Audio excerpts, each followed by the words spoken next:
Bismillahirrahmanirrahim.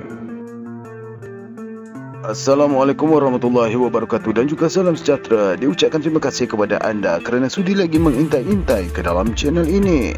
Kali ini kita akan berbicara tentang kisah F-Team dan Operasi Cemeh Sarawak 1990.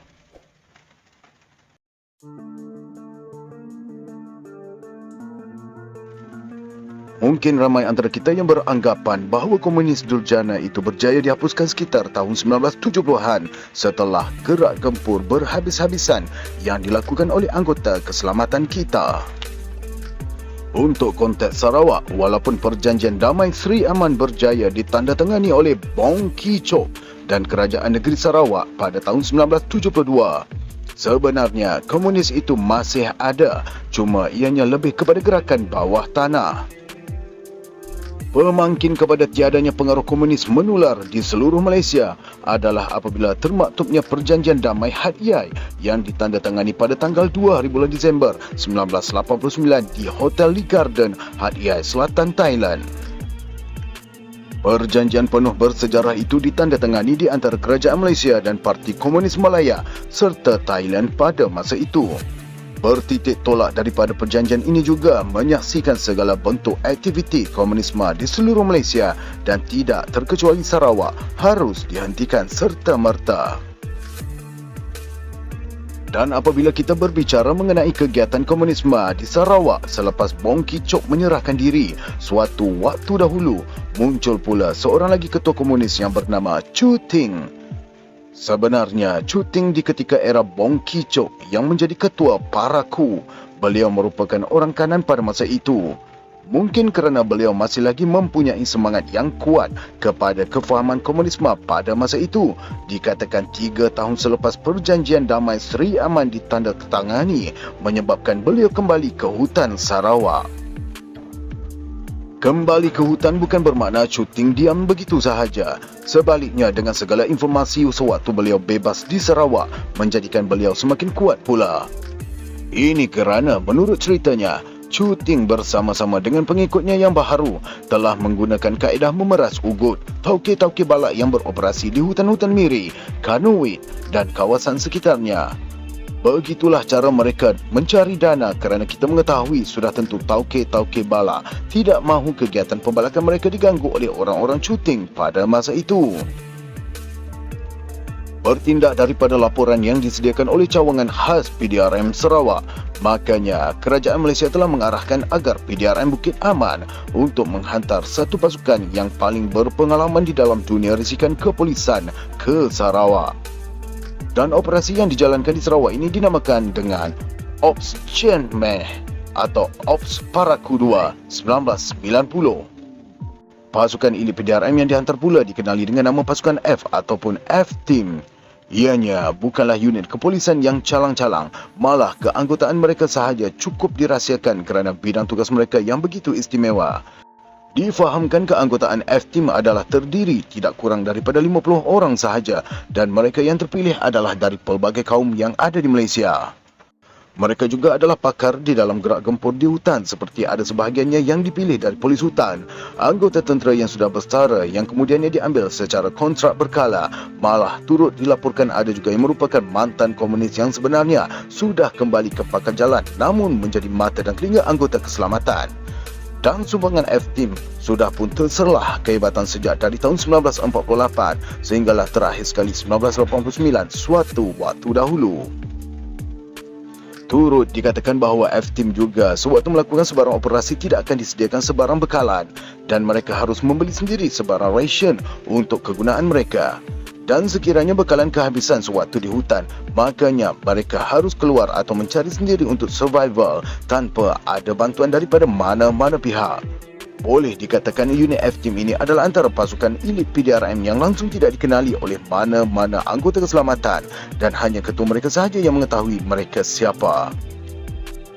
Misi utama F-Team bukanlah untuk memerangi komunis, sebaliknya keutamaan adalah untuk menangkap gerila komunis yang bersembunyi di hutan dibawa keluar secara hidup-hidup. Di sinilah kita boleh menjangkakan bagaimana F-Team ini terselah kehebatan mereka, baik dari segi dunia penyamaran, diplomasi, risikan dan sebagainya. Cerita Ops Chen Meh Sarawak 1990 ini bermula apabila Deputi Superintenden Kamaruddin Hashim atau lebih dikenali sebagai Kenny bersama-sama dengan pasukan F-Teamnya terbang ke Sarawak usai menerima arahan daripada pengarah cawangan khas iaitu Datuk Rahim Nur.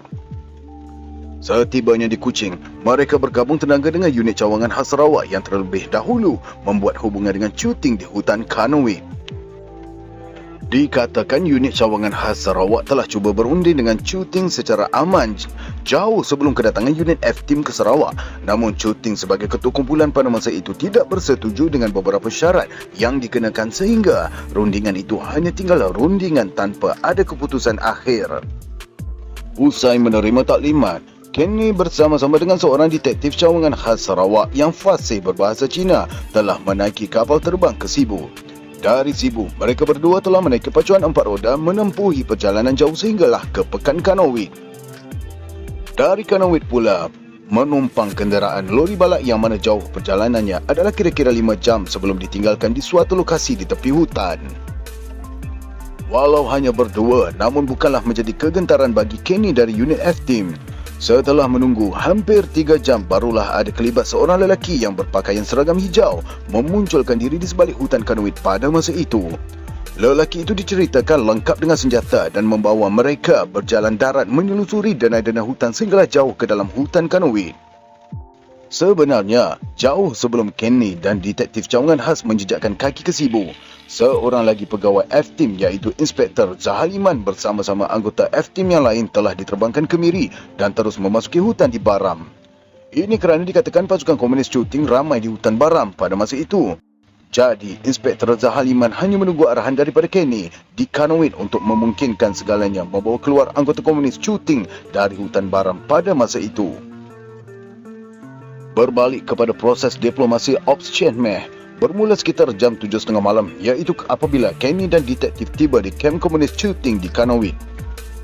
Sejurus tiba perbincangan terus diadakan dengan Kenny sebagai seorang pakar diplomasi turut memainkan peranannya untuk memujuk cuting pada ketika itu. Tiada masalah komunikasi memandangkan cuting amat fasih berbahasa Indonesia pada ketika itu. Bagi orang biasa, mungkin sudah kecut kerana sekiranya tersalah bicara, nyawa Kenny mahupun detektif boleh melayang bila-bila masa. Ini disebabkan kedua-duanya berada di betul-betul kawasan gerila komunis. Sehingga menjelang larut malam, dikatakan masih belum ada kesefahaman yang mampu dipersetujui. Sebaliknya, cuting dengan bangganya menunjukkan jumlah senjata yang mereka ada. Di dalam kesamaran malam itu juga, Kenny dan detektif cuba mengira sejauh mana kekuatan kumpulan komunis cuting dan sememangnya ianya adalah sesuatu yang harus dibimbangkan demi keselamatan Sarawak maupun Malaysia pada masa itu. Oleh kerana masih lagi di dalam usaha memujuk, akhirnya kedua-duanya akur dengan arahan cuting untuk mereka melelapkan mata kerana hari sudah pun jauh malam. Bukanlah masanya untuk lena di ulit mimpi, malah kedua-duanya mereka hanya tidur-tidur ayam sahaja pada ketika itu. Kenny dan detektif sentiasa bersiaga pada sebarang kemungkinan sebenarnya. Menjelang dini hari dan seterusnya, apabila mereka berdua meneguk kopi panas dan bersarapan bersama-sama cuting, barulah berita gembira dikhabarkan kepada mereka. Usaha diplomasi seperti misi dan visi Ops Chen Meh dengan kedatangan F-Team telah berjaya apabila cuting bersama-sama dengan pengikutnya, baik hutan Kanowit dan Baram, telah bersetuju untuk menyerah diri dan meletakkan senjata tanpa sebarang syarat. Pada hari itu juga setelah segala persediaan dibuat dengan di pihak anggota keselamatan Malaysia, iaitu baik dari F-Team yang ada di Baram bersama-sama dengan tentera, telah berjaya membawa keluar kumpulan komunis cuting keluar dari hutan secara aman. Dan begitu juga cuting dan kumpulannya di Kanowit dibawa keluar oleh Kenny dan detektif sendiri dengan pasukan tentera menunggu di satu lokasi yang telah diarahkan. Begitulah ceritanya kehebatan berdiplomasi yang dimiliki oleh anggota elit F-Team yang memungkinkan 59 orang pengganas komunis berjaya menyerahkan diri tanpa perlu berperang dan memungkinkan adanya korban nyawa di pihak anggota keselamatan kita. Kesemua anggota komunis berserta senjata yang mereka miliki telah dipindahkan ke Kuching untuk tindakan selanjutnya.